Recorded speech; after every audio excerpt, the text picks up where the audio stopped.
de expansão da infraestrutura de telecomunicações do Plano Nacional de Banda Larga estão impulsionando novas redes de telecom, impulsionando a indústria local. Então, eu pediria, em primeiro lugar, que o representante do Ministério das Comunicações nos fizesse aqui um primeiro apanhado de uma apresentação de em que pé que estão as coisas e para onde nós estamos caminhando, certo? Se quiser, pode usar o púlpito, se não, pode falar daqui mesmo, tá?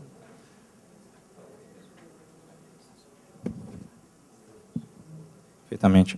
Tá funcionando. Bom dia a todos, obrigado por comparecerem aqui. Obrigado ao Glasberg pelo convite. Muito bom estar com vocês aqui hoje de manhã para falar um pouquinho sobre o trabalho que o Ministério das Comunicações tem feito na indústria. Passa para o próximo, por favor.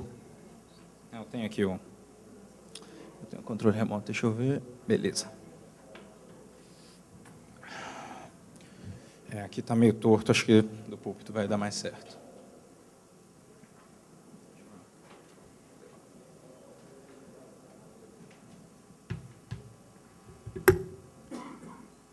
Funciona? Funciona? Funciona.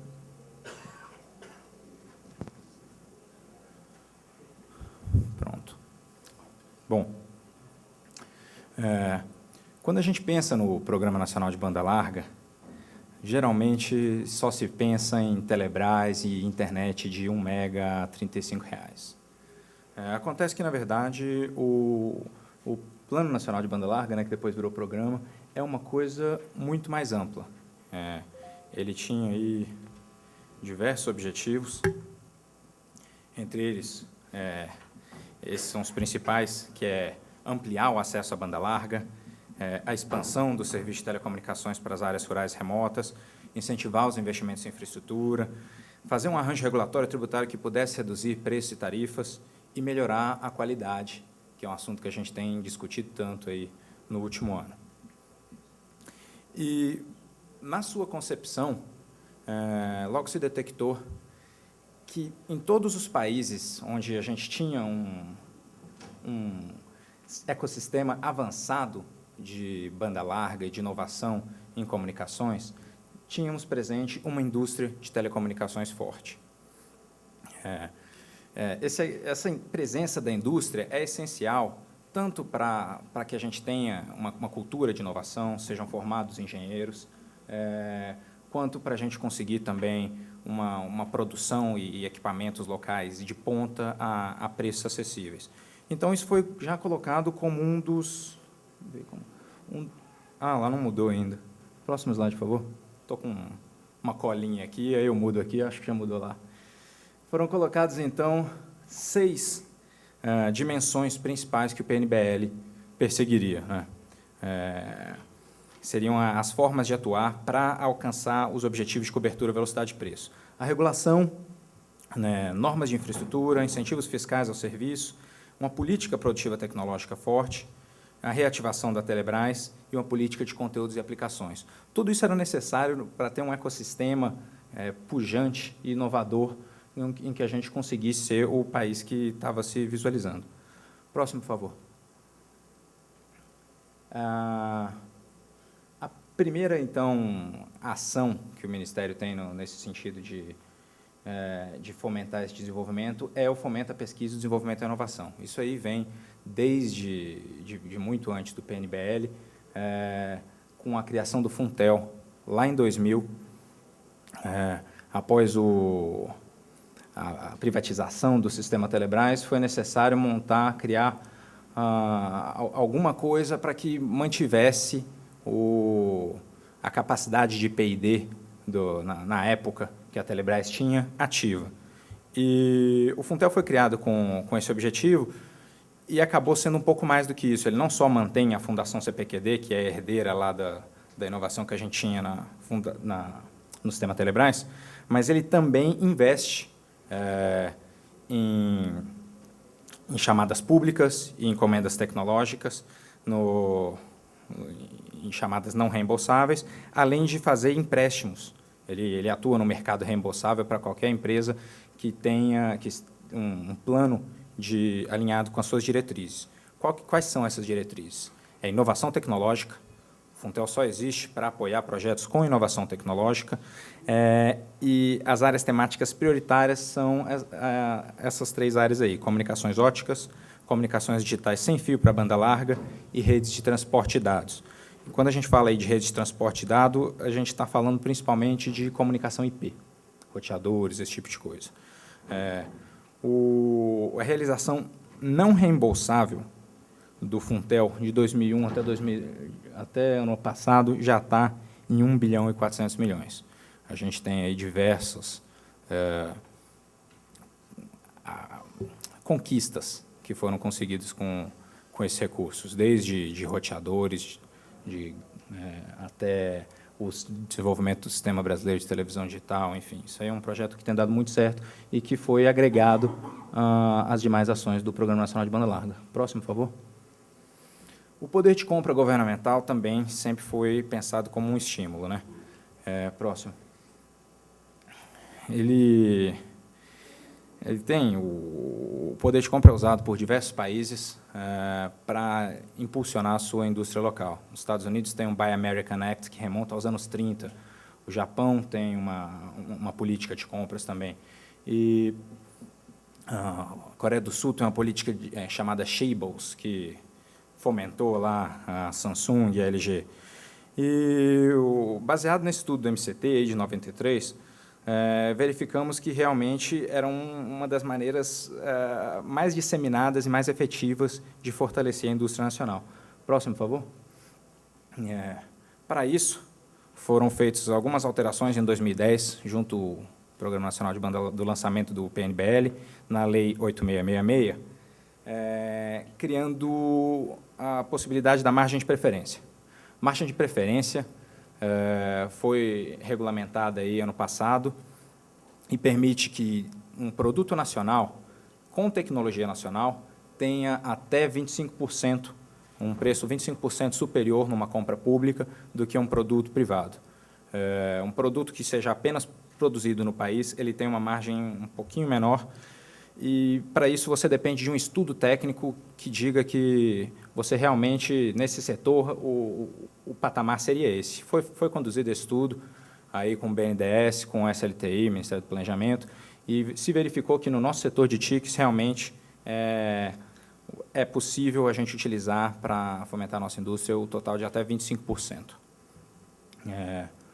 Mas, mesmo antes da gente começar da gente regulamentar isso no ano passado, a Telebrás já estava aí fazendo a contratação de bens nacionais, porque já havia uma cláusula no 8666 que permitia que você não desse uma margem de preferência, mas que você oferecesse à indústria nacional a capacidade de igualar a melhor oferta, a oferta vencedora. Desde que o produto também tenha todas as condições técnicas, você oferecia isso aí. E a gente verificou que, fora os roteadores de grande porte, que realmente a gente não tem similar nacional, em todos os outros casos, a indústria nacional venceu. Já temos aí, a Telebrás firmou 250 milhões em contratos. A outra ação, isso aqui já começa a entrar mais no que a gente está acostumado a chamar de REPNBL, é a expansão das redes de telecomunicações, com o REPNBL. Como vocês todos bem sabem, o programa foi lançado aí recentemente, e agora a gente está na fase de submissão dos projetos. Já começaram a chegar lá no Ministério alguns projetos para desonerar de PIS, COFINS e IPI, no caso os equipamentos, e também de PIS e COFINS as obra civil e serviços associados à construção e implantação dessas redes de telecomunicação, que são de diversos tipos. Para isso, para que o projeto seja aprovado no Ministério das Comunicações, é necessário que ele tenha uma série aí de requisitos, entre eles está enquadrado nesse tipo de obra, e o outro é cumprir com percentuagem de tecnologia nacional de produção nacional. Todo o desenho do PNBL foi montado num amplo processo de cultura, de consulta. A gente conversou aí com as operadoras, com a indústria estrangeira que produz aqui, com a indústria de capital nacional, E o nosso propósito com isso é tanto atrair quanto adiantar investimentos, fazer a expansão da banda larga. Claro que não é uma questão meramente industrial. O Ministério das Comunicações tem uma ação industrial, nós temos, inclusive, um departamento de indústria, ciência e tecnologia, mas esse mote aí, realmente, é do MDIC e do MCTI, né? A gente está comprometido com as comunicações. E esses investimentos vão ser beneficiados até 2016. Outra ação que o Ministério fez foi, na verdade, a Anatel fez, mas que está dentro do escopo do PNBL, entra lá naquele quadrinho como as medidas regulatórias, é a exigência de investimentos em conteúdo nacional no leilão de espectro. E isso é uma diretriz que veio para ficar. Assim como aconteceu no leilão de 2,5, a Anatel tem dado todas as indicações que pretende continuar utilizando isso nos próximos certames. Outras ações do governo industriais, o Ministério participa no Comitê Gestor de TICs do Plano Brasil Maior. Essa é a política oficial a política grande, né, que não é só a política do MC, está maior do que o PNBL nesse caso, de desenvolvimento, e nós atuamos aí no setor de componente estratégico, de software e de equipamentos eletrônicos, e firmamos algumas parcerias com a indústria também. Tivemos alguns acordos de cooperação com a indústria para desenvolver, para que crie um ambiente de desenvolvimento com laboratórios e incentivos e treinamentos para aplicativos de smartphones e tablets. Estamos participando no programa Ciências Sem Fronteiras, encontrando indústrias dispostas a ofertar vagas aí. E temos parcerias também com desenvolvimento de conteúdo, né? MGov, desenvolvimento de aplicativo e produção de conteúdos digitais interativos. Bom, obrigado. Fico à disposição aí para perguntas. Eu também lhe agradeço. Eu vou seguir com as explanações. Eu convidaria, então, para fazer a sua exposição. As perguntas nós poderemos dirigir no fim a cada um dos participantes. Convidaria, então, o José Carlos Alcântara Júnior para que falasse como representante aqui da indústria e fizesse aqui a sua apresentação.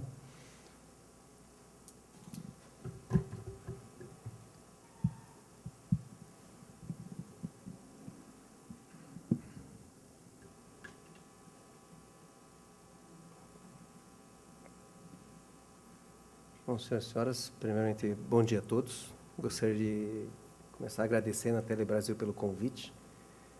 Eu acho que todos aqui presentes, nos últimos meses, o que tem se ouvido falar de fibra ótica, de banda larga, de infraestrutura, esse sendo o negócio onde o nosso grupo está inserido, é uma grande oportunidade de a gente contar um pouquinho do nosso prisma, o que tem acontecido no mercado brasileiro.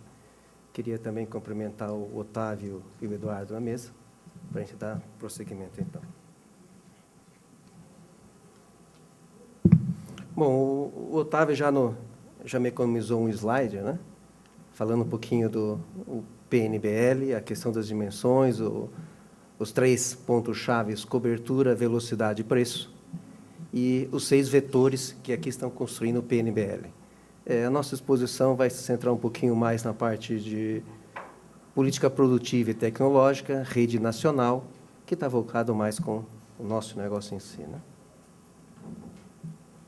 Da parte dos temas de política, o Otávio deu destaque para o RNPNBL.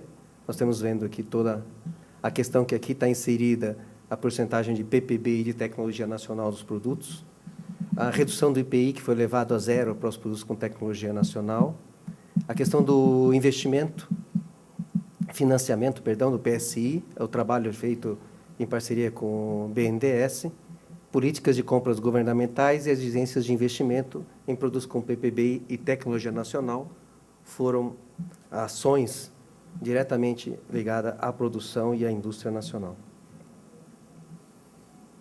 Os números, eu acredito que todos aqui não tem como contestar o crescimento absurdo que nós estamos vendo na parte de banda larga móvel. O principal ponto aqui é que existem questionamentos. Alcântara, mas isso são aparelhos, nem todos têm 3G, nem todos têm acesso à rede. Às vezes as pessoas compram aparelho 3G e ainda têm uma certa dificuldade de efetivamente utilizar o 3G. Mas, de fato, existe uma demanda, a pessoa está com o aparelho na mão e nós temos que fazer essa infraestrutura funcionar com qualidade e cobertura. 25% desses aparelhos já estão operando com 3G. Está acima da média, mas está bem abaixo da média dos 10, dos 15 maiores países e das principais economias mundiais. Com relação às torres, está havendo uma discussão muito grande no momento, está vindo o 4G, existe uma quantidade enorme de torres a serem instaladas, o 4G vai necessitar de células menores, e essas torres, essas ERBs, ou estações Node B, é praticamente fundamental a interligação dessas estações através de fibra ótica. Então, também envolve a cobertura e fibra ótica disponível no nosso mercado. Por outro lado, a parte de banda larga fixa, nós vemos um crescimento, encontramos um crescimento, mas ainda lento, ou seja, aqui mostra os desafios que nós temos pela frente. Até a expressão PNBL 2.0 tem aí um grande desafio, que é levar essa fibra. Estamos ainda muito distante da meta de 40 milhões e, consequentemente, isso afeta a velocidade, porque não sei o número exato para 2013, nem 2012, mas mais de 60% desses acessos são através da tecnologia ADSL, seja VDSL, VDSL+2. Isso faz com que existam algumas limitações com relação à velocidade.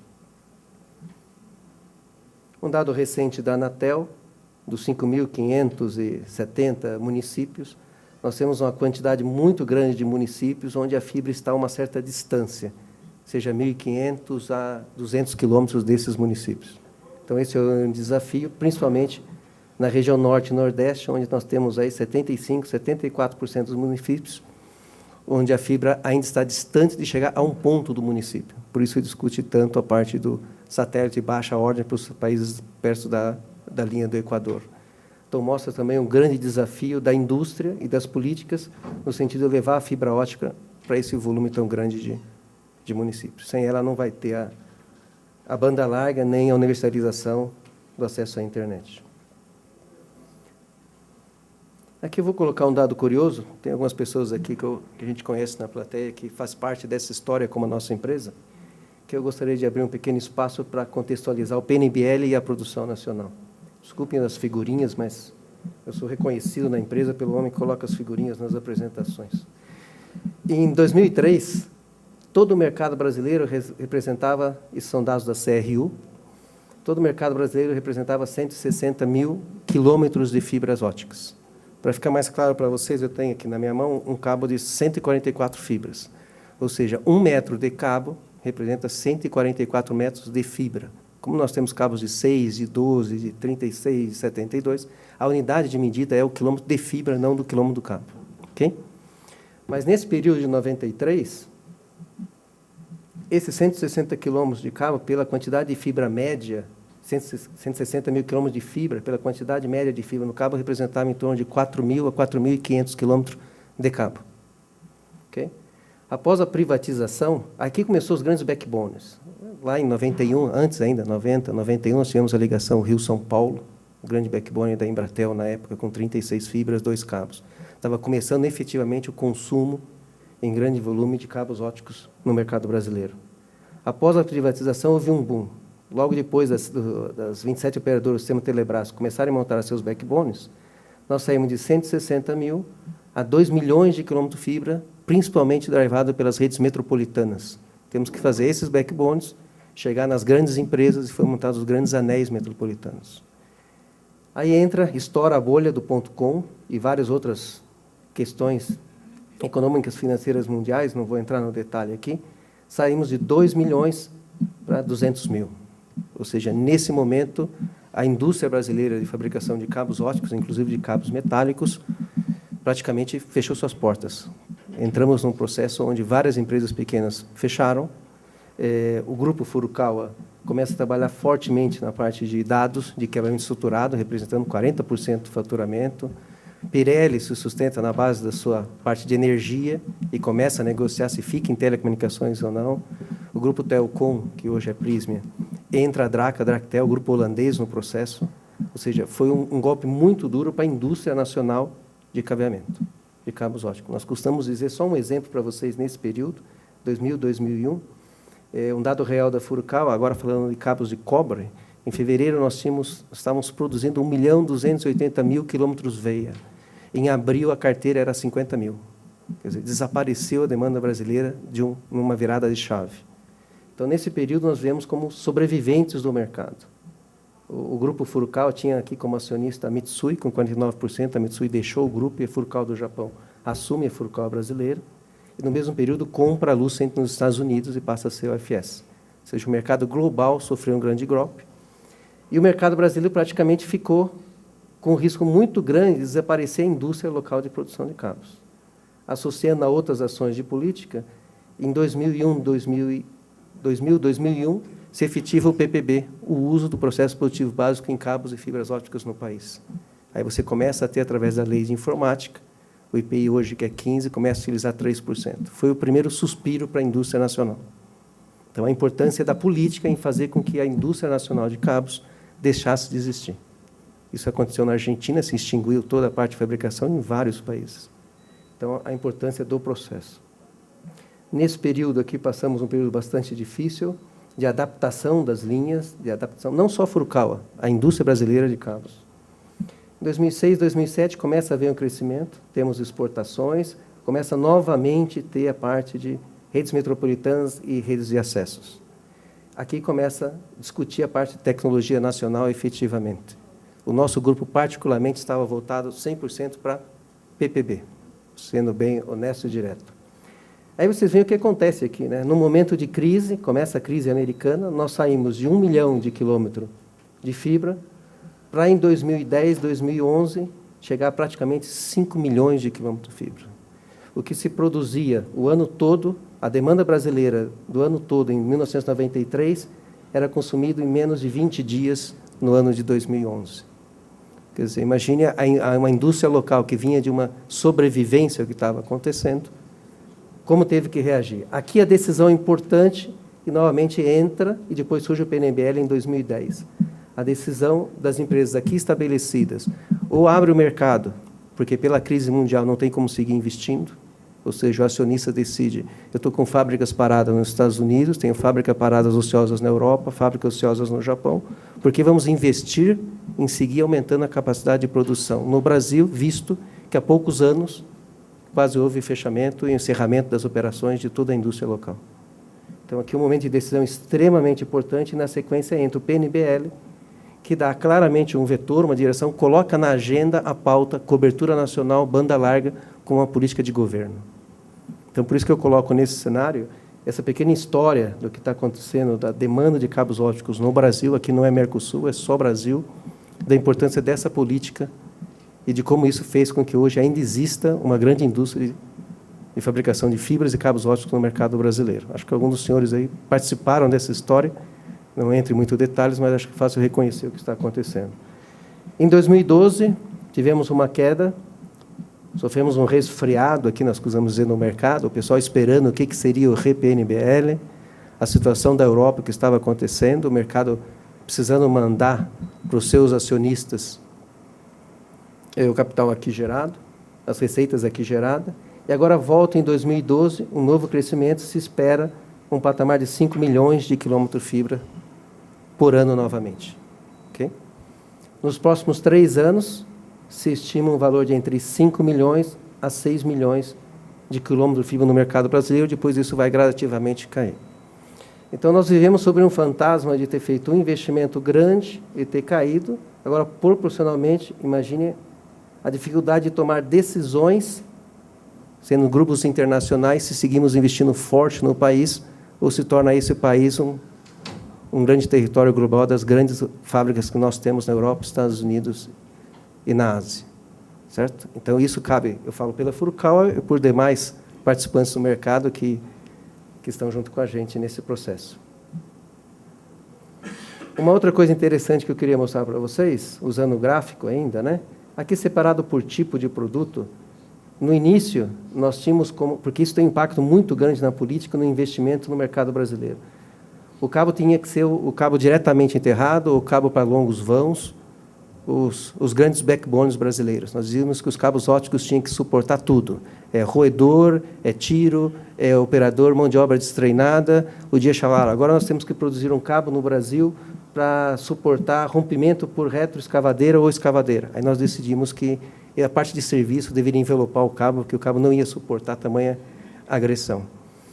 E o fato curioso aqui eram cabos de 144 fibras, cabo de grande volume, de 36 a 48 fibras.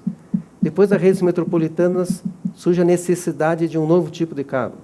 Os cabos leves, diâmetro pequeno, as bobinas tinham que caber dentro das nossas cidades. Imagina você chegar com um caminhão com 4.000 quilômetros de cabo, fechar toda a rota, porque nós queríamos instalar cabo num grande centro metropolitano.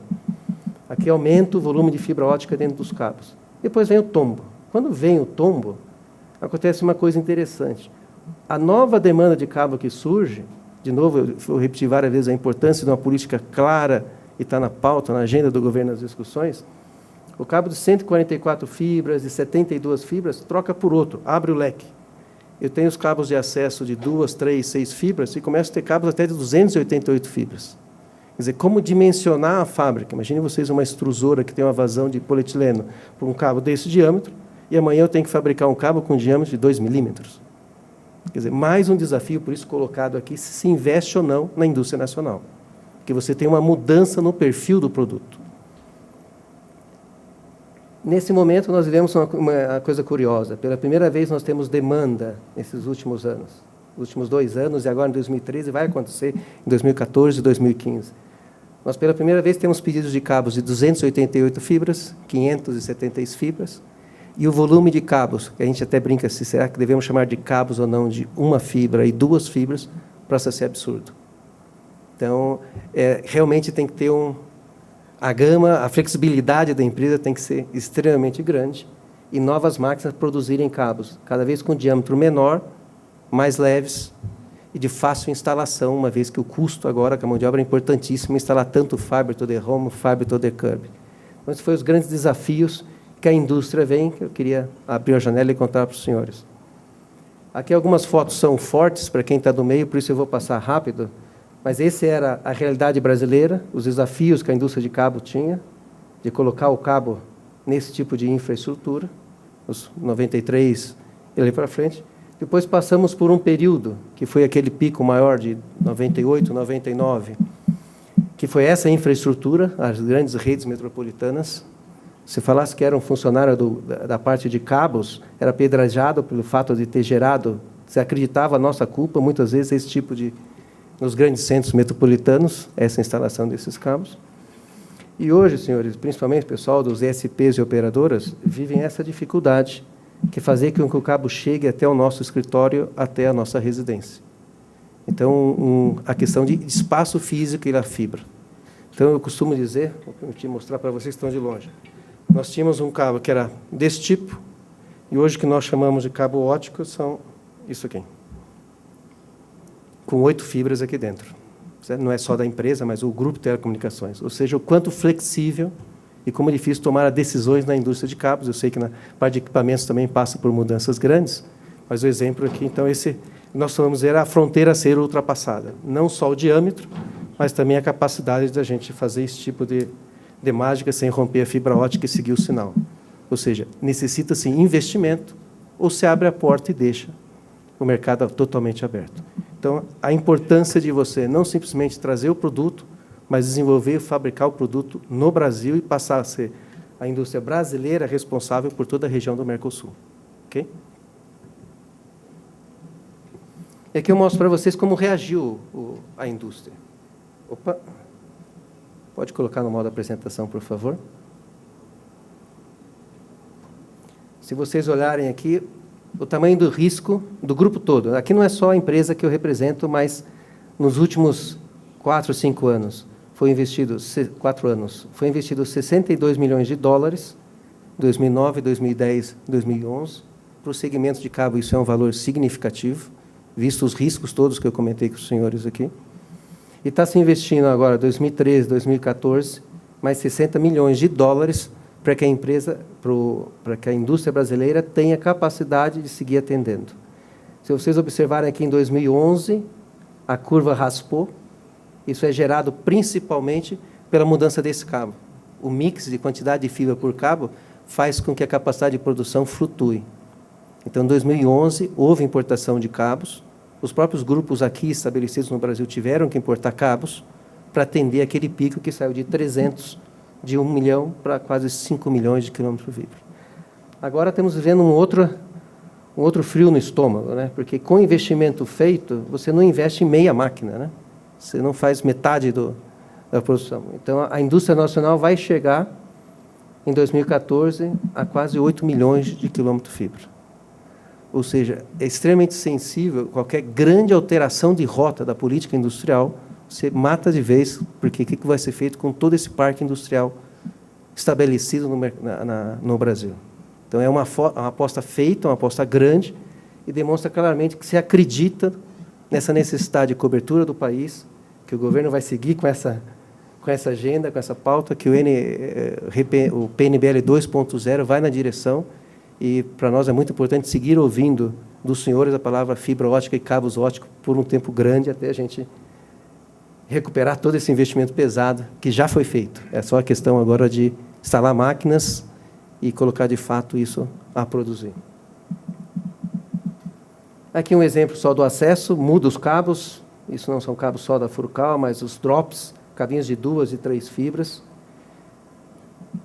Cabinhos esse aqui é o que eu estou na mão, que eu mostrei para os senhores, fazer com que a fibra definitivamente entre nos prédios, e aí trazer soluções prontas e maravilhosas e mágicas de fora não serve, porque os nossos edifícios não têm e não foram montados da mesma forma que alguns países. Você tem que customizar, desenvolver produtos bem específicos para o mercado brasileiro, e isso requer investimento, e aí em pesquisa, não só em produção, mas em pesquisa e desenvolvimento de produtos. A parte de FTTX, já não se limita mais a você ter como fabricante cabos, você precisa dar continuidade. Então, nós tivemos essa semana passada, o FTTH Consul, aqui lá em São Paulo, e pela primeira vez você via estandes, tabletops, da Furukawa, da Corning, da Prysmian, da TE, e você não se enxergava cabo, não existia cabo, e o assunto era Fiber to the Home. Tudo que se mostrava no evento eram os distribuidor geral ótico interno, centro de distribuição ótica, caixas de passagem, porque são desenvolvidos muitos deles especificamente para o mercado brasileiro. E tem que ser ajustado a essa nova realidade. Então, tem toda uma indústria sendo desenvolvida que segue o caminho da banda larga e da cobertura nacional, que é esse tipo de produtos. Eu costumo dizer que na nossa empresa, o ano passado, se gastou mais em pesquisa e desenvolvimento nesse produto do que em cabo ótico. Não sei quantos têm essa percepção do Grupo Furukawa. E produtos desenvolvidos para o mercado brasileiro sendo exportado, porque se serve para situações tão críticas que nós temos aqui, ele se adapta a várias outras situações menos críticas. E aí sendo a nossa unidade um centro de desenvolvimento e pesquisa dessa linha de produtos. Já indo para os finalmente, nós dizemos que a globalização tinha um modelo de operação. Hoje, depois de seguidas crises, como está desenvolvendo o mercado? Eu tenho pontos que trocam ideias, trocam experiências, mas localmente existe a sua indústria, o seu desenvolvimento para atender com custo e prazo os produtos necessários. Nós vamos dizer uma visão global com o desenvolvimento local dos produtos adaptados à realidade brasileira. Eu acho que encontros como esse que nós temos hoje aqui nos permite a cada um trazer a sua parte, a sua colaboração, seja governo, operadora, os institutos, câmaras, associações, agentes reguladoras, provedores, fazendo parte. Eu acho que muitas vezes o governo, às vezes, erra a mão, um pouquinho mais forte, um pouquinho mais leve, mas o importante que nós acreditamos é que existe uma agenda, existe uma pauta clara e nos dão a oportunidade de participar de discussões e seminários como esse. Isso é fundamental, Otávio. O outro ponto é uma coisa que a gente costuma dizer e deixa uma mensagem para vocês. Durante a seca, muitos oram pela chuva, né? Mas eu costumo dizer, quando você vai para a igreja e vê aquele pessoal todo rezando pela chuva, quantos levaram guarda-chuvas? Então, eu acho que, mais do que ter uma expectativa de um mercado, mais acreditar que o mercado vai ocorrer, a gente tem que tomar ações. Nós temos que nos preparar por essas chuvas. Um outro ditado que a gente usa muito interno dentro da empresa, muito cuidado com os adivinhos, porque eles preveem catástrofes, mas não constroem os abrigos. Então, a indústria nacional tem construindo abrigo no sentido de dar capacidade a responder essa demanda absurda, esse gráfico absurdo que eu tive a oportunidade de mostrar para vocês, que são dados reais da indústria brasileira. Essa é a resposta a esse abrigo, a essa guarda-chuva que a indústria de cabos e fibras óticas e acessórios para ferro home está dando. São 125, 130 milhões de dólares em 4, 5 anos recentes. Eu estou com dois cabos óticos aqui, então o pessoal vê muita Furukawa como cabo ótico, como cabo ótica. Nos últimos 2 slides, eu vou me permitir apresentar para os senhores que o segmento de telecomunicações da Furukawa representa apenas 16% de um faturamento de 12 bilhões de dólares. Que a empresa também atua no segmento de metais, metais leves, a parte automotiva e de energia é um braço extremamente forte da empresa e pesquisa básica também. Okay? A gente vê Furukawa é cabo.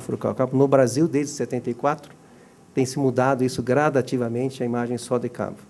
Mas não...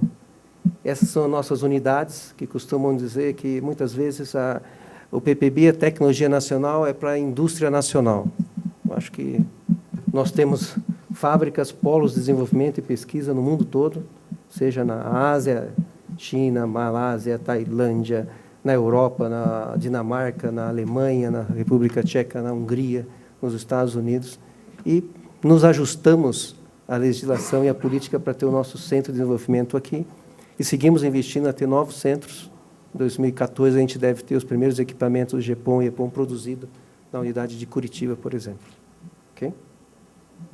Era isso, pessoal. Queria agradecer a paciência em ouvir a gente aqui. Espero ter sido útil para a discussão na sequência. Obrigado. Agradeço ao José Carlos,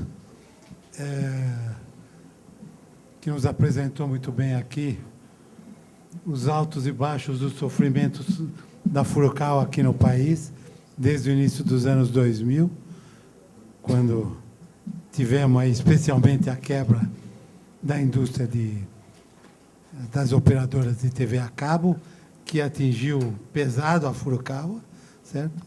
E ela se recuperou, ela está investindo e agora espera uma garantia para esses investimentos feitos, sabe?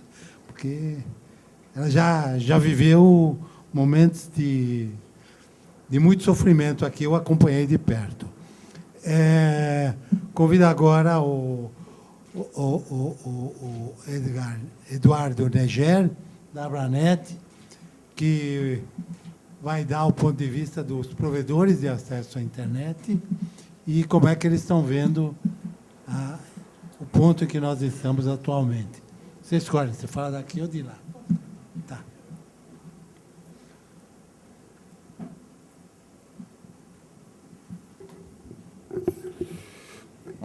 Bom dia a todos. Agradeço mais uma vez aí o convite, a oportunidade de a gente estar aqui. A ideia nossa da Abranet, que é uma entidade que reúne as empresas da cadeia de valor da internet, então são os provedores de acesso, provedores de serviço e provedores de conteúdo da rede. A ideia é compartilhar 2 pontos de vista específicos. O primeiro ponto de vista é do serviço de valor adicionado. Nós estamos num contexto aqui, nós estamos discutindo muito telecomunicações, mas telecomunicações é o meio que dá o suporte à internet. A internet faz sentido para o usuário, é o serviço de valor adicionado, são as aplicações que o usuário. A gente costuma até dizer que ninguém contrata conexões cada vez mais velozes de banda larga para assistir corrida de bit, né? O usuário, na verdade, ele está interessado na aplicação que ele pode utilizar naquele sistema. E aí a indústria nacional de conteúdo e aplicações, os provedores de conteúdo e aplicações, que dão esse sentido à internet. Então, nós preparamos um vídeo de 3 minutos que faz um balanço para o usuário comum de que impacto a gente teve nos últimos anos com o advento, com o crescimento do setor de internet, do ponto de vista de aplicações e valor adicionado no Brasil. Então, um vídeo de 3 minutos, por gentileza. Exatamente 86.400 segundos, nem mais nem menos que 864 mil décimos, precisamente 85.400.000 milionésimos de segundo. Tudo isso cabe num dia comum, corriqueiro. É o tempo de despertar atrasado com o rádio-relógio, tomar café lendo jornal, pega o toca-fitas, dirigir sem saber o caminho, guia, rua, guia, vira direita, guia, caminho errado, estaciona onde? Reunião longa, almoço, paradinha no correio, carta, fax, mimeógrafo, preenche formulário, já mandou memorando? Dúvida? Enciclopédia. Não é esse, não é esse. Aqui, pulo no shopping. Onde eu parei meu carro mesmo? Jantar, TV. Ontem na Espanha foi assanhada a vapor, Pedrinho. Cochilada no sofá, hora de ir pra cama. Beijo, boa noite. Isso era tudo que cabia no dia comum. Essa era a nossa vida, nosso cotidiano. Até que a tal da internet apareceu e mudou tudo. Descabe, o barulho do mundo e tentativa de conexão que deixava os usuários aflitos e felizes ao mesmo tempo. Surgem as BBS, os provedores, os portais de notícias, a Abranet. As cartas somem, os e-mails surgem. Hotmail, Ball, Yahoo, vamos tecer? O chat vira sucesso, a comunicação fica instantânea, surge um novo vocabulário. O sorriso ganha nova cara. Será que é o futuro? A web cresce. Fica maior ainda, gigante. Jornais e revistas viram online. Todos querem estar na rede. Bancos, correios, shoppings, até a venda da Tchelo cresce. E-commerce é a bola da vez. Surge a bolha. Momento de incerteza, dúvida no ar. A internet se recria. Novas marcas, novos sites, novos portais. Força total. Bancos, supermercados, lojas, tudo online. Ninguém quer perder tempo. Saem as filas e papéis, entram e-mails, mensagens e compras online. YouTube, ser viral agora é genial. Mais velocidade, a revolução das redes sociais, curtir, compartilhar e trend topic são as palavras do momento. Blogs entram com tudo, nascem as celebridades na internet. As pessoas ganham voz, opinam, reclamam, compartilham. Skype, o mundo fica pequeno. São Paulo toca num clique. A rede chega aos celulares. Global e local estão muito próximos. O app, a net ganha força no mobile. Apps, TV ganha internet. Vídeo on demand. O poder do usuário é absoluto. Assisto quando quero. Tudo conectado, rápido e instantâneo. Serviços públicos no Brasil estão online. 100% do nosso imposto de renda é online. Consultas de trânsito, informações sobre sua cidade. Acompanhamento das eleições em real time. Transações via internet banking crescem exponencialmente. Você ainda vai ao banco? A vida se transforma, a rotina muda. O dia ganha velocidade, o tempo acelera. O que cabe um dia? Bom, hoje mais que ontem e menos que amanhã. A Abranet e seus associados têm orgulho de serem protagonistas do crescimento ordenado, livre e democrático da internet brasileira desde seu início, em 1996.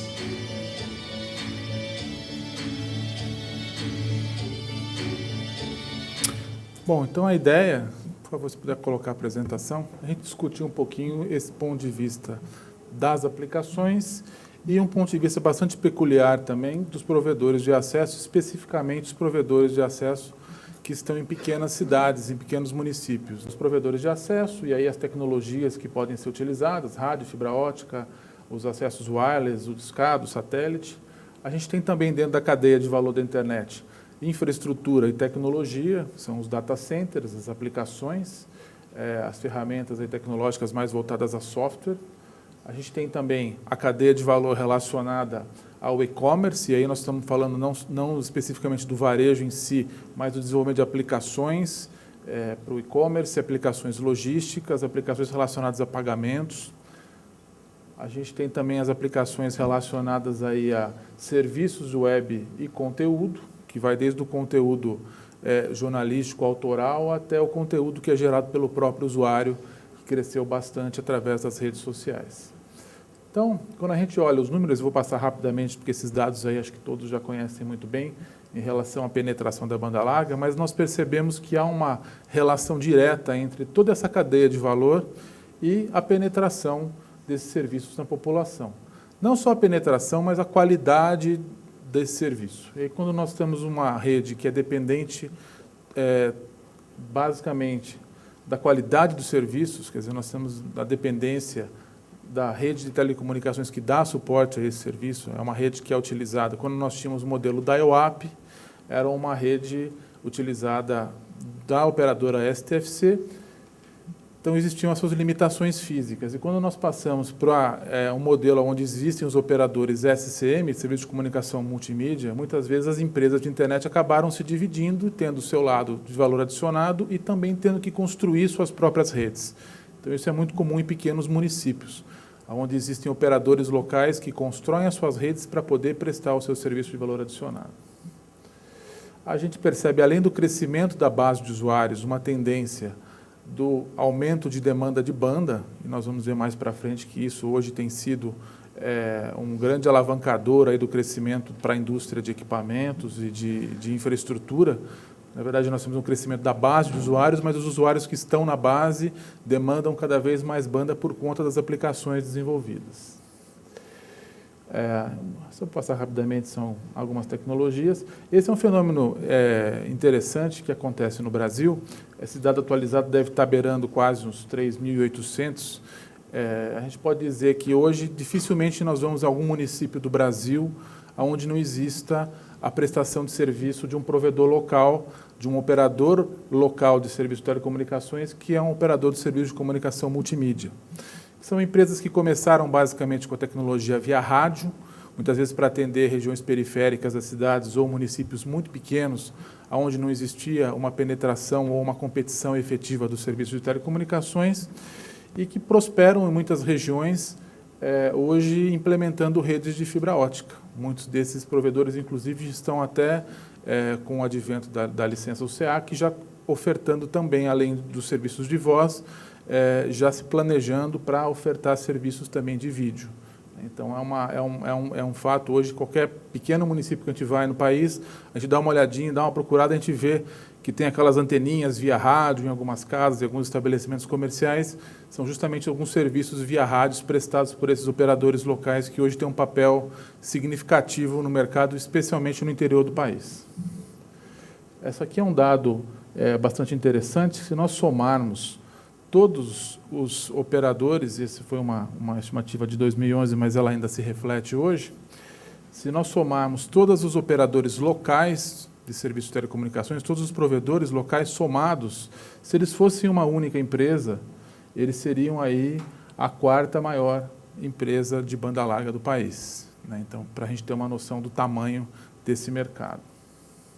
E grande parte dessas empresas de pequeno porte, empresas com uma base pequena de clientes. Por outro lado, a gente tem também o conteúdo local, e um dos indicadores interessantes do conteúdo local é o número de registros.br. E a gente pode perceber pelo gráfico que há um crescimento acentuado do número de registros.br, o que indica um crescimento muito grande de aplicações de conteúdo local. E aí a gente tem interessante também o lado da mídia, né? Quer dizer, a internet hoje já supera todas as mídias, se nós compararmos com rádio, TV, revista, a gente percebe hoje que a internet já supera todas as mídias tradicionais, né? O consumo de mídia semanal hoje, típico de quem tem o acesso à rede, já supera todos os meios convencionais. E aí um dado curioso, a gente percebe variações mensais, mas via de regra, o brasileiro é o internauta que passa mais tempo online quando comparado com os internautas de outros países. Eu até fiz essa exposição em outra oportunidade, em outro evento, e alguém levantou a mão e falou assim, mas isso não é bom não, isso significa que a nossa banda larga é muito lenta e as pessoas esperam muito para poder fazer o download, por isso que ficam muito tempo online. Eu não tinha pensado por esse lado, mas de qualquer forma a adesão do brasileiro à rede e a utilização dos serviços, ela realmente sempre está aí na vanguarda quando nós comparamos com outros países. Quer dizer, é um hábito que entrou muito fácil na vida do brasileiro. Aqui alguns dados do Ibope, só em relação ao número de internautas, vou passar rapidamente. Também passar rapidamente em relação aos sites mais acessados. Nós fizemos uma comparação rápida entre os sites mais acessados no Brasil e nos Estados Unidos. A gente percebe ainda que há uma presença forte de conteúdo nacional nos sites acessados no Brasil. E já percebemos um crescimento, não chega ao mesmo nível americano, mas o crescimento muito forte das aplicações de vídeo sob demanda. Então, a tendência para os próximos anos, e o que preocupa quem constrói as redes e a infraestrutura, é justamente conseguir suportar a banda gerada por esses serviços, principalmente de vídeo sob demanda.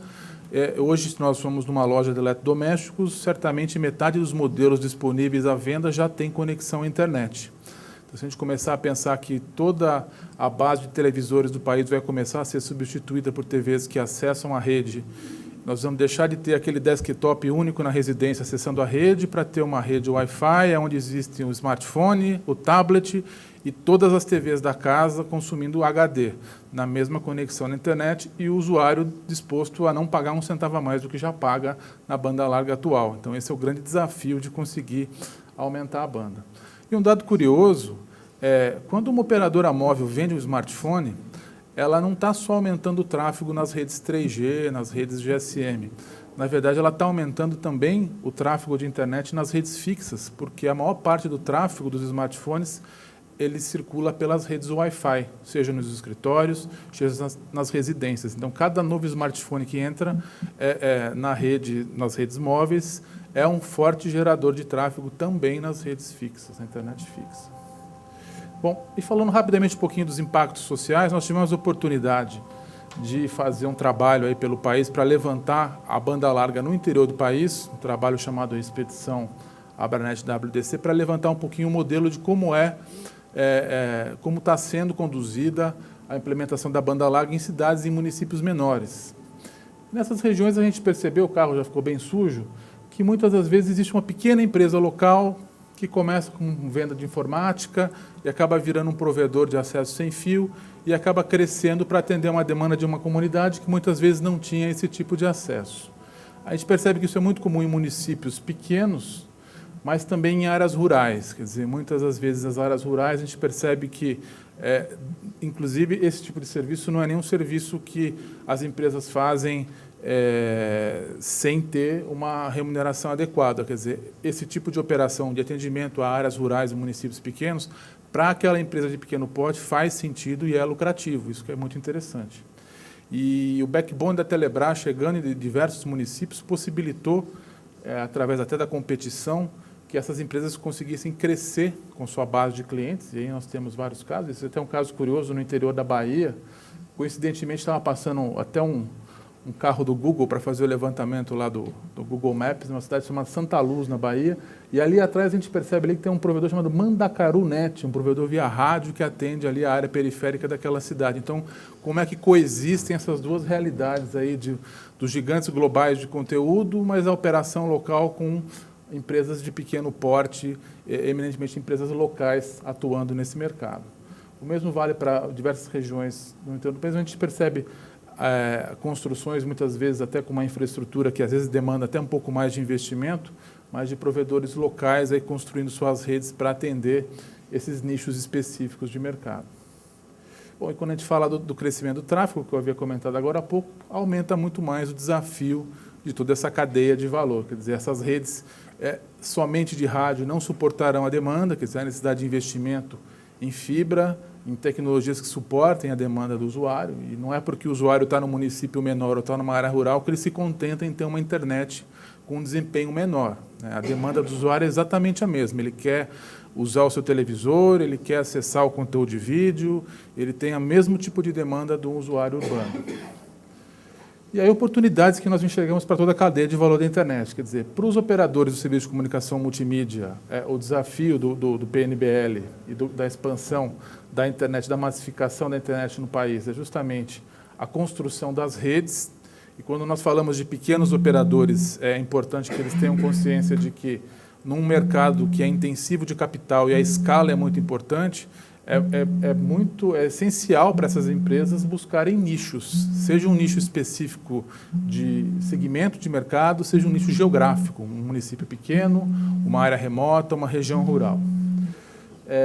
Para quem está na fronteira, que opera serviços de telecomunicações e serviço de valor adicionado, existem oportunidades onde nós construímos redes Wi-Fi, quer dizer, há uma demanda muito grande de smartphones, de aplicativos móveis, mas as redes muitas vezes não vão suportar, então as aplicações de redes Wi-Fi como alternativas para as redes 3G e GSM também são oportunidades de negócio, são oportunidades de implementação.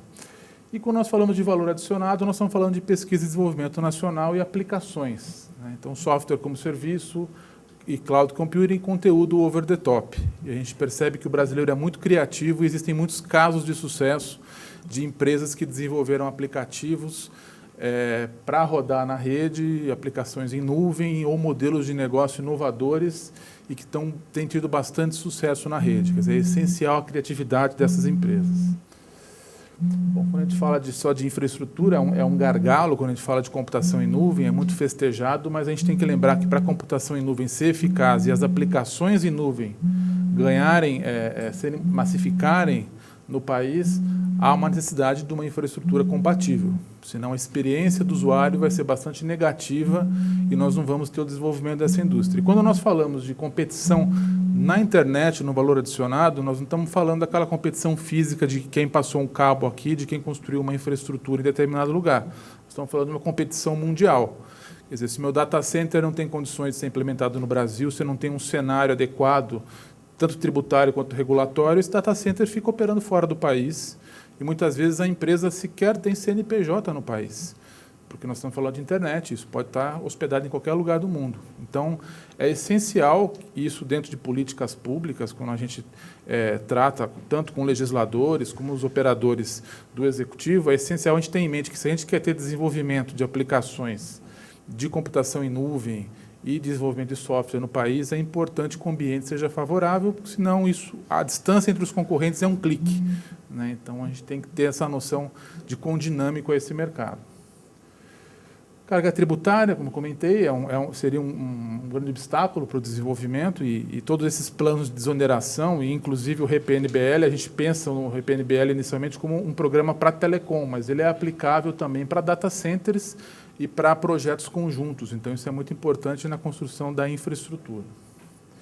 Incentivo à pesquisa e inovação, que é um ponto que foi colocado aqui, quando a gente fala de aplicações, isso é essencial aqui no Brasil.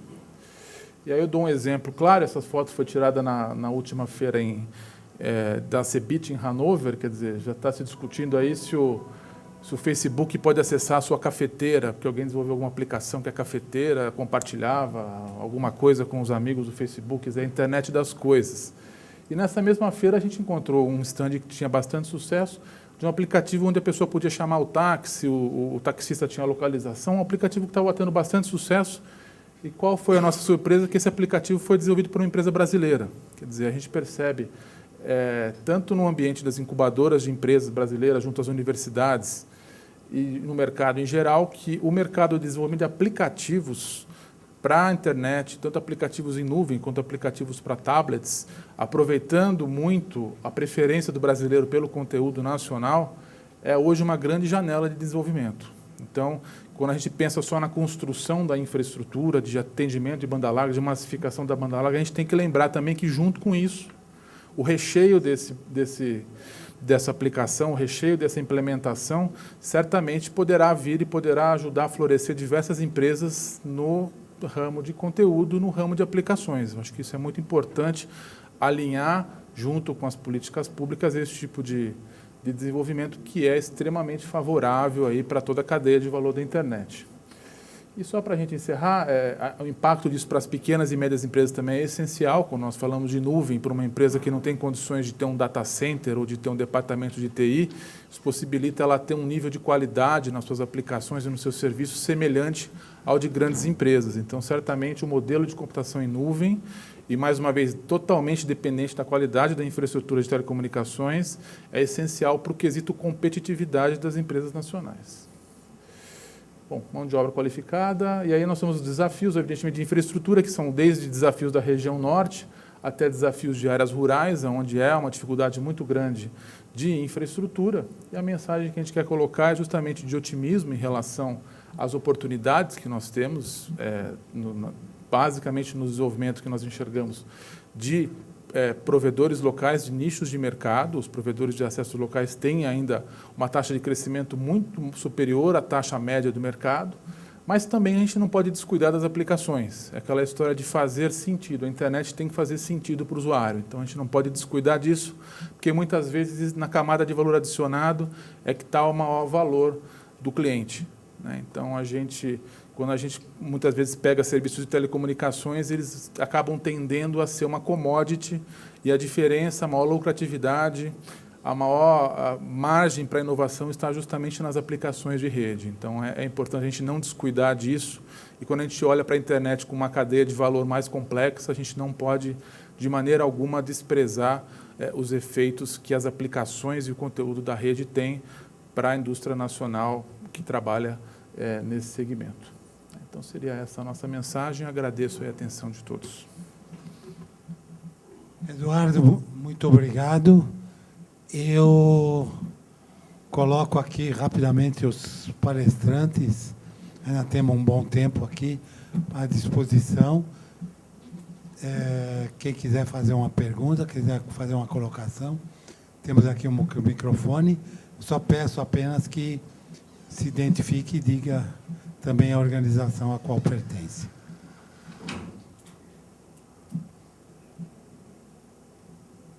Aí tem uma primeira pergunta. Meu nome é Carlos Borges, eu sou da Anatel. Eu gostaria de saber do Dr. Otávio Cacheta, do Ministério das Comunicações, qual foi a arrecadação do Funtel em 2012 e desse total arrecadado, qual foi o total aplicado?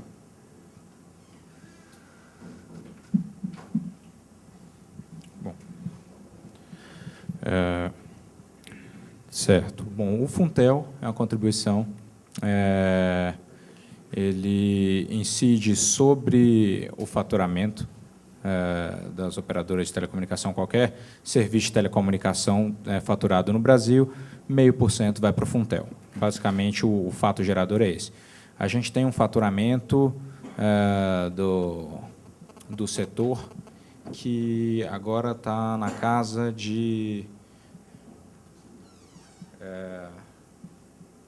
ninguém me refresca a memória aí? Está em 200? 200 e alguma coisa. Enfim, é 0,5% disso. Daria... Deixa eu dar uma pesquisada se eu tenho o número aqui na minha apresentação.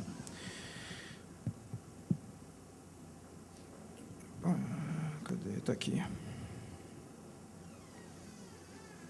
2 milhões...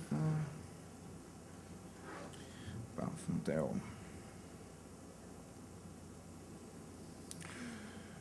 Está aqui. Então, foi realizado em 2012 183 milhões.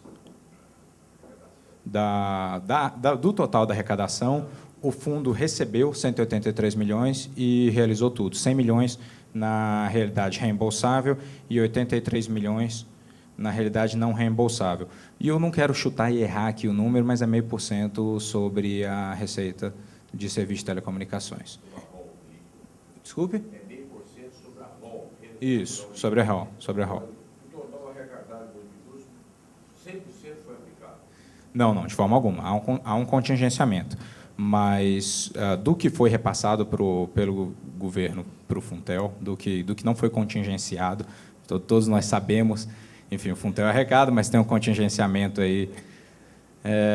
Não dá até um valor, eu creio que está na faixa dos 60%, quando a gente olha o não reembolsável e o reembolsável, a gente está executando mais ou menos 60%.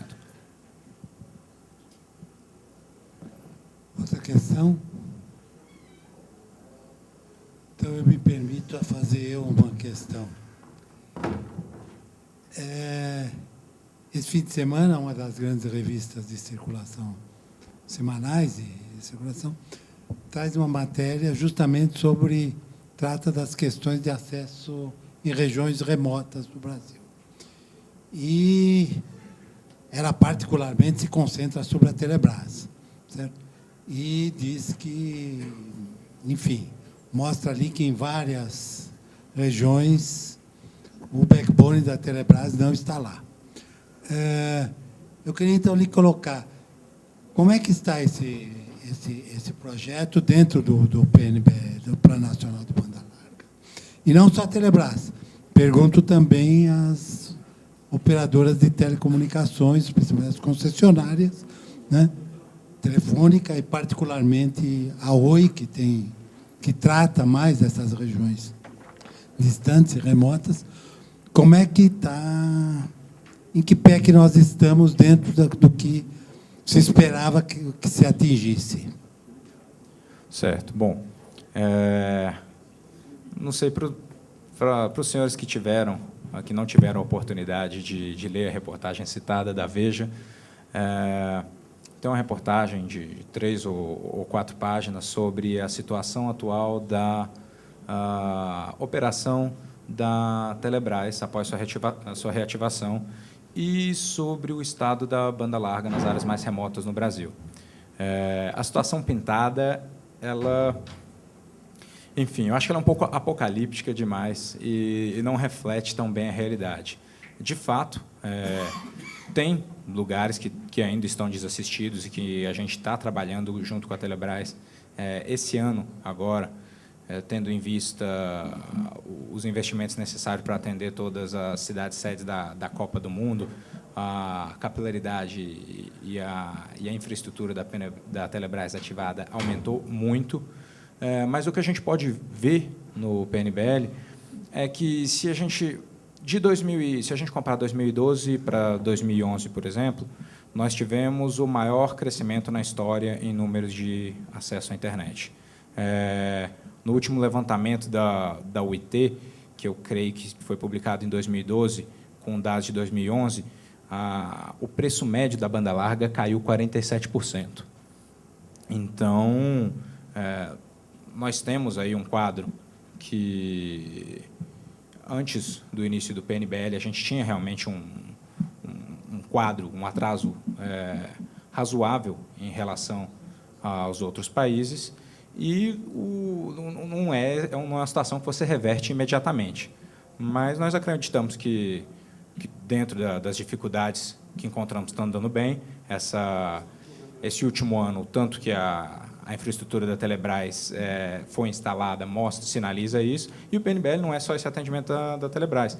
Tem um atendimento de todas as outras operadoras, a questão das metas, por exemplo, de 30 quilômetros de atendimento em banda larga e voz, a 30 quilômetros a partir da sede dos municípios, que vem do leilão de 2,5, ficou como obrigação para as operadoras por causa do leilão de 2,5 e foi assignado aí o 450 MHz, que pode ser utilizado para cumprir essas obrigações.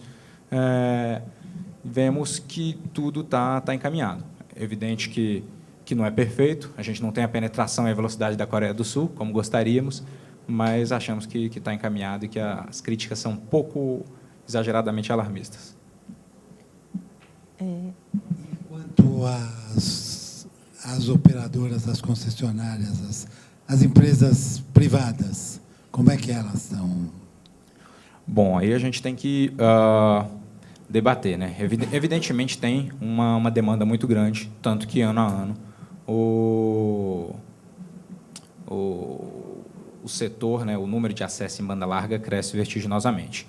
E aí a gente para olhar os investimentos, né? Se acusa muito, acho que o setor privado, de não fazer os investimentos necessários. Eu acho complicado essa afirmação.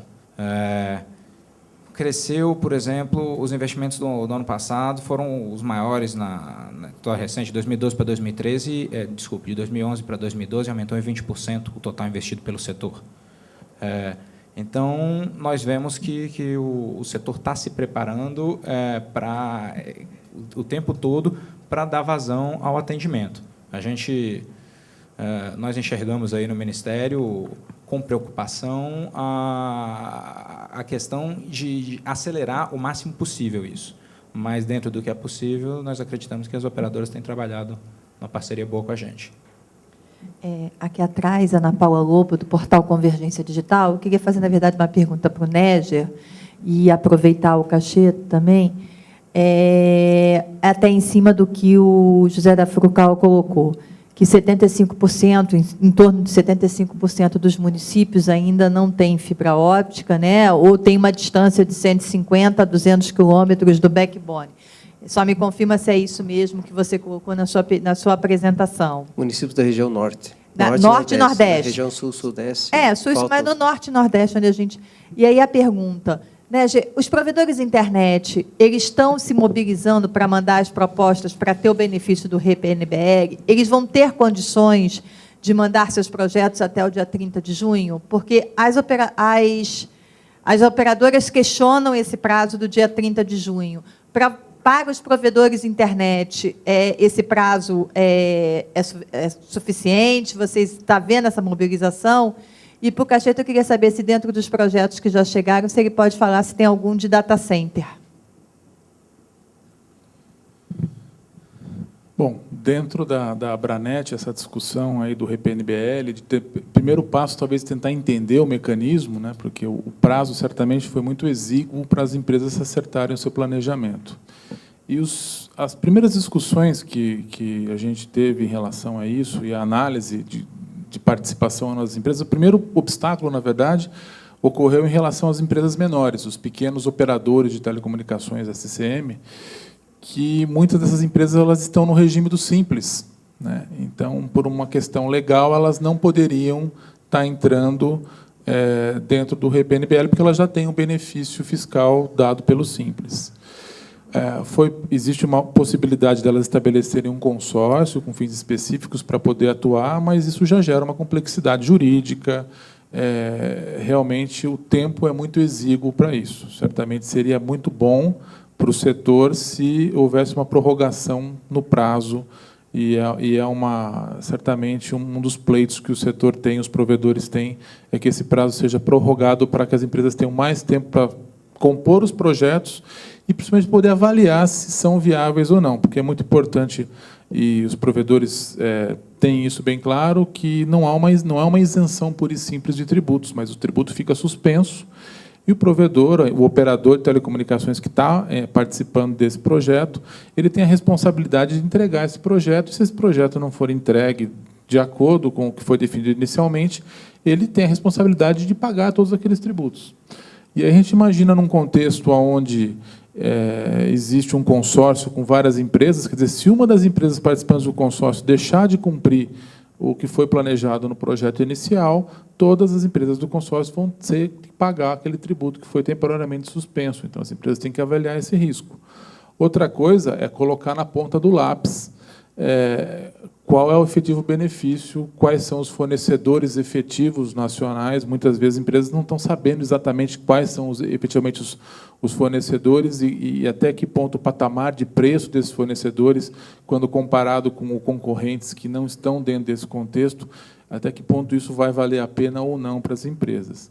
E um terceiro ponto de análise também do setor no que tange ao serviço de valor adicionado puro e simples, né? Porque, na verdade, dentro desses consórcios, a gente pode ter uma empresa com uma outorga de telecomunicações e outras empresas sem. Então, permite que se tenha um consórcio misto entre um operador de telecomunicações e uma empresa, por exemplo, de data center, né? Então, a possibilidade de se usar esse benefício, por exemplo, pela atualização de sistemas de IPv4 para IPv6. Isso foi levantado também como uma hipótese.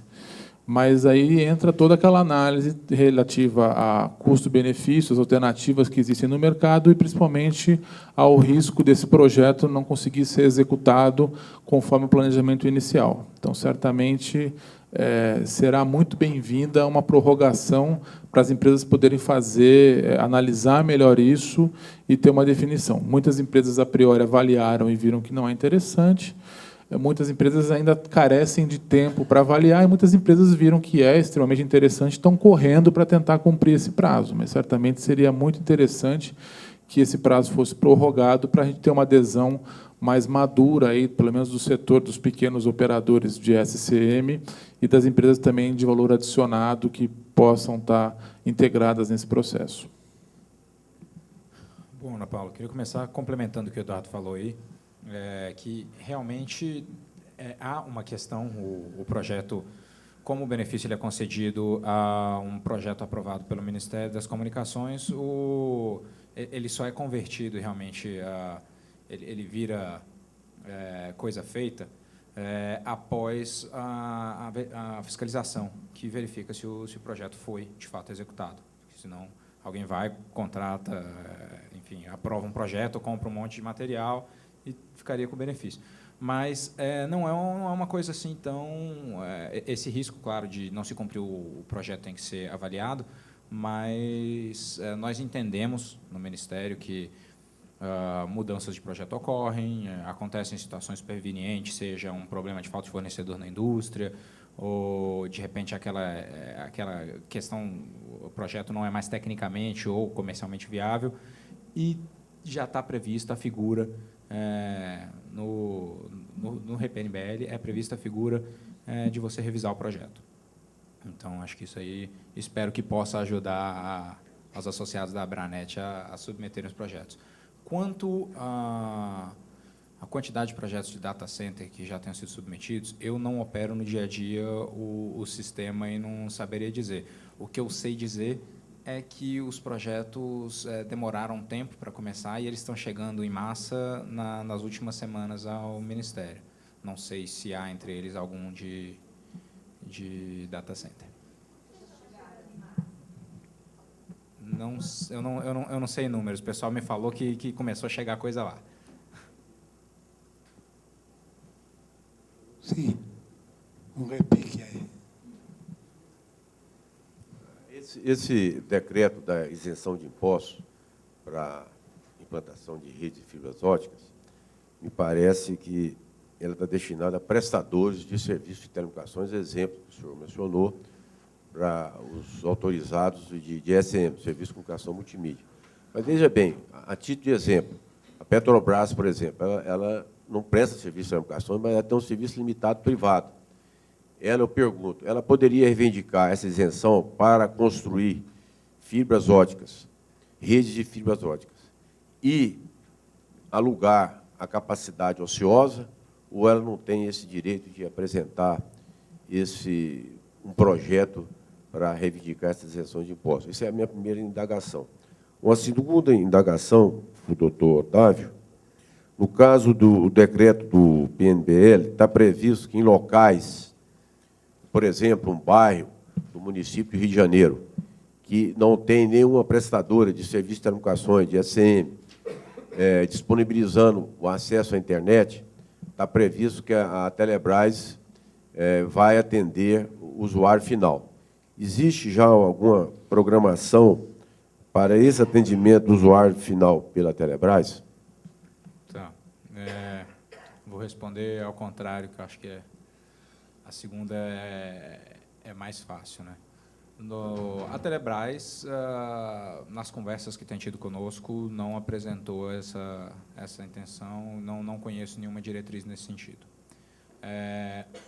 Quanto à questão da licença, desde que tenha uma licença de telecomunicações, a empresa pode apresentar projeto.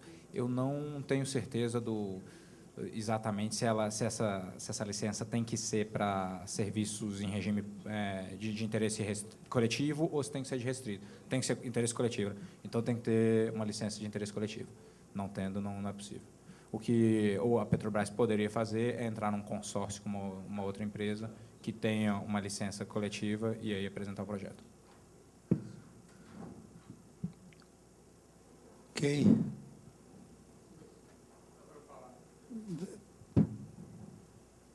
Bom, só, Jacques da Trópico, em termos de prazo de avaliação dos projetos que estão chegando, tem algo determinado no RPNBL para ter um retorno ou não há prazo? A gente ainda não tem prazos. Como os projetos estão chegando, nós ainda não montamos a rotina, não estamos com ela operando em todas as etapas para saber efetivamente quanto tempo vai durar. O que nós temos é diretrizes, que inclusive foram publicadas na portaria de regulamentação do RPNBL, como dar prioridade aos projetos que tenham compartilhamento de infraestrutura. O prazo que temos hoje é o de submissão de projetos, agora no final de junho. Mas pode ser avaliado depois disso, não há problema.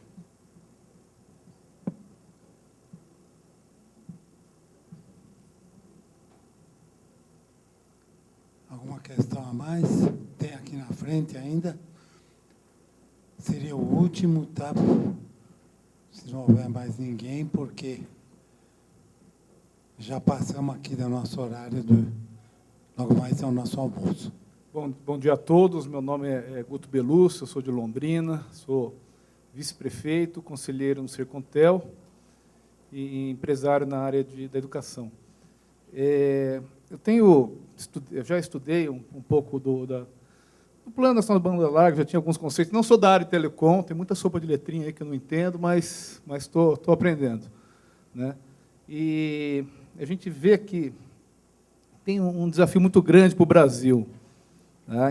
A gente vê, de um lado, o governo se esforçando, né, com o plano, atender com rede, você vê a educação indo cada vez mais para o uso da tecnologia, com o uso de tablet na sala de aula, você vê desenvolvendo vários conteúdos, muita coisa de ensino em vídeo e tal. E talvez não faça uma pergunta, mas simplesmente faça uma colocação, acho que se alguém quiser se posicionar, acho interessante. A gente está correndo o risco de nós termos cada vez mais, né, dois Brasis. Um Brasil conectado, tecnológico, isso já existe hoje, né? Mas, se a gente não correr, isso pode ficar pior ainda. Tá? Um Brasil conectado, as crianças estudando nos tablets, com bastante acesso a conteúdo, e um Brasil ainda, né, desconectado, distante, longe. Tá? Então, essa responsabilidade, né, desse grupo, seja do plano, seja da responsabilidade de se cabear o Brasil inteiro, né? Eu estou muito interessado na próxima palestra, que é sobre educação. Eu queria simplesmente fazer essa minha colocação aqui, da gente ficar muito atento nisso, tá? A gente correr com isso, porque nas grandes cidades a coisa está indo bem rápido e no interior a coisa está ficando um pouquinho para trás. Então, parabéns a todos aí pelo trabalho.